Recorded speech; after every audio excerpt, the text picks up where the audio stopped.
12:30 से 2 बजे के बीच में थोड़ा होली को रोका जाए। मतलब बयान जो लोगों ने दिया है वो सरकार में बैठे लोग हैं, चाहे वो विधायक हो, चाहे वो मेयर हो, चाहे जो भी लोग हो, टीआरपी बढ़ाने के लिए ही लोग अपना विवादित बयान देते हैं। बयान से लोग को बचना चाहिए।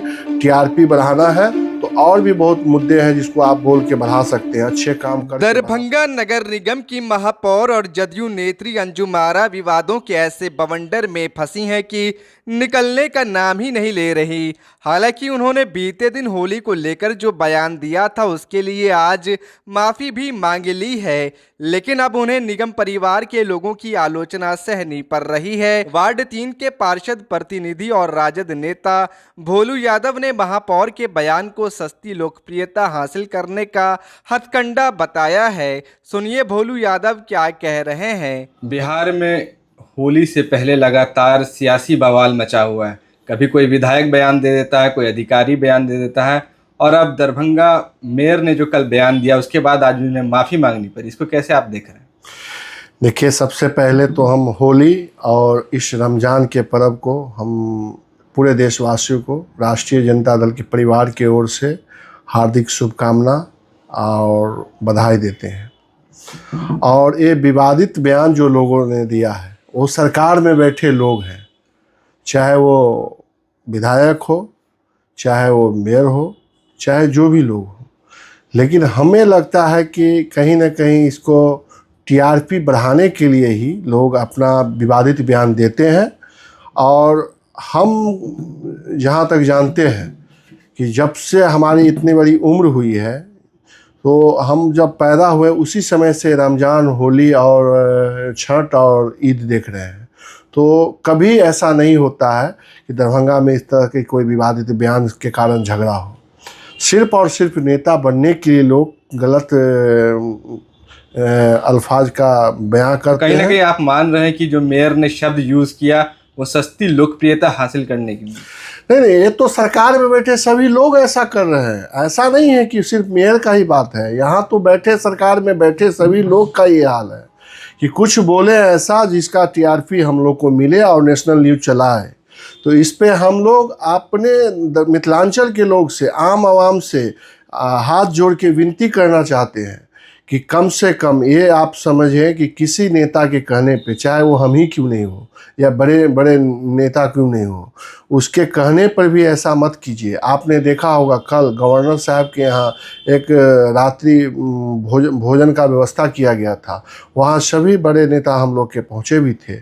और आपने देखा होगा कि वहाँ नेता प्रतिपक्ष आदरणीय तेजस्वी यादव जी भी थे और डिप्टी सीएम वो भी थे। तो आप समझ सकते हैं कि बड़े लीडर सब में बैठ के एक जगह खाते हैं। लेकिन यही चीज़ मैसेज अगर कहीं गलत जा रहा है तो इस पर हम नेताओं को ध्यान रखना चाहिए कि इसके कारण ना हो, ऐसा ना हो कि कहीं बड़ा सा युद्ध छिड़ जाए। इसका भी ख्याल रखना चाहिए। और हम आम आवाम से ये विनती करना चाहते हैं कि होली भी हो और रमज़ान भी हो, इसका ख्याल हम लोग को ही रखना है। तो आज तक कभी ऐसा नहीं विवाद हुआ है और कल भी ऐसा विवाद नहीं हो। और वो जो नेता टीआरपी बढ़ाने के चक्कर में जो लगे हुए हैं कि हिंदू मुस्लिम कुछ करके, लेकिन जिस तरीके से मेयर को आज माफ़ी मांगनी पड़ी है, क्या नहीं लगता है कि जो भाजपा के 20वीं से विधायक है बच्चों वाले, उन्हें भी माफ़ी मांगना चाहिए? एकदम मांगनी चाहिए। अगर हम भी गलती करते हैं तो हमको भी माफ़ी मांगना चाहिए। अगर मेयर साहब ने माफ़ी मांगी है तो बहुत अच्छी बात है।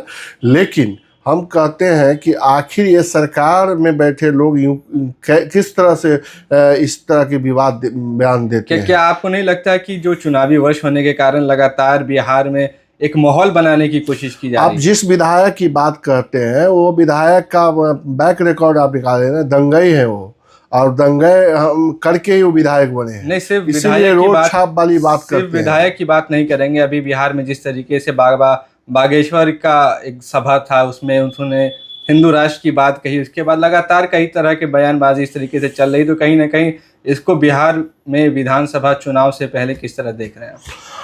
अब तो आप देख ही रहे हैं ना कि सभी चीज़ पर निगाह दिया जा रहा है कि सिर्फ और सिर्फ चुनाव को देख के ही त्योहार को मनाया जा रहा है। कहीं ना कहीं विवादित बयान भी दिया जा रहा है। आपको नहीं लगता है कि बिहार में जिस तरीके से हमेशा जातीय समीकरणों पे चुनाव लड़ा जाता था, भाजपा चाह रही है कि अब वो लड़ाई धर्म के आधार पर हो। निश्चित, तो वो तो धर्म मतलब के आधार पे ही चुनाव लड़ते ही हैं और लड़ना भी चाहते हैं, लेकिन उनको हम बता देना चाहते हैं कि आज से हम लोग हिंदू और मुसलमान नहीं हैं। ये हिंदू और मुसलमान आज से इस देश में नहीं है। किसी के कहने से कुछ होता नहीं है। सिर्फ विवादित बयान दे के वो अपना टीआरपी बढ़ाना चाहते हैं। आपने देखा होगा कि नीतीश कुमार जी कहते हैं कि हम मुसलमानों का अगुवाई हैं, तो फिर अब किस तरह से अगुवाई कर रहे हैं बताइए। आप उस तरह से विवादित बयान किसी से दिलवा रहे हैं। आपके सरकार में बैठे लोग कुछ भी बोलते जा रहे हैं, आप उस पर क्या प्रतिक्रिया देते हैं बताइए।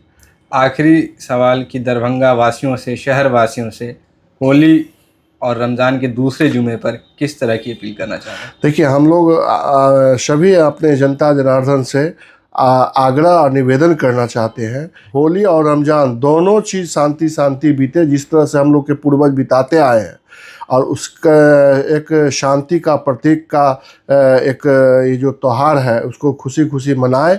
और हम लोग हार्दिक शुभकामना देते हैं, बधाई देते हैं कि दोनों पर्व हम लोग अच्छे से मने। और जो भी लीडर कुछ विवादित बयान दिए हैं उसके मुंह पे तमाचा लगे, ताकि हम लोग यह शांति का प्रतीक बने कि आखिर इस तरह से लोग पहले भी होली और रमज़ान मनाते थे, कहाँ विवाद होता था। आज किसी का पर्व आने से पहले इतना टेंशन में लोग डाल देता है कि किस तरह से वो होली मनाएगा, किस तरह से वो रमज़ान करेंगे, पता नहीं।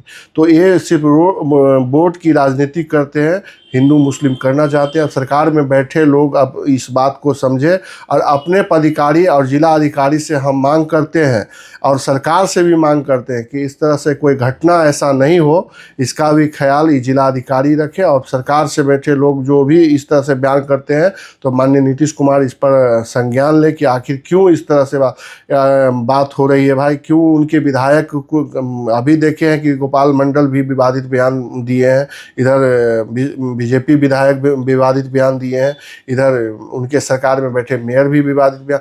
तो हम ये कहना चाह रहे हैं कि इस विवादित बयान से लोग को बचना चाहिए। टीआरपी बढ़ाना है तो और भी बहुत मुद्दे हैं जिसको आप बोल के बढ़ा सकते हैं, अच्छे काम करके बढ़ा सकते हैं, ना कि कुछ विवादित बयान करके आप इस तरह से विवादित इसमें आवे। और हम रमज़ान और होली के फिर से शुभकामना और अभिनंदन करते हैं। अच्छे से मनाए, लोग शांति का प्रतीक बने, यही शुभकामना है मेरा।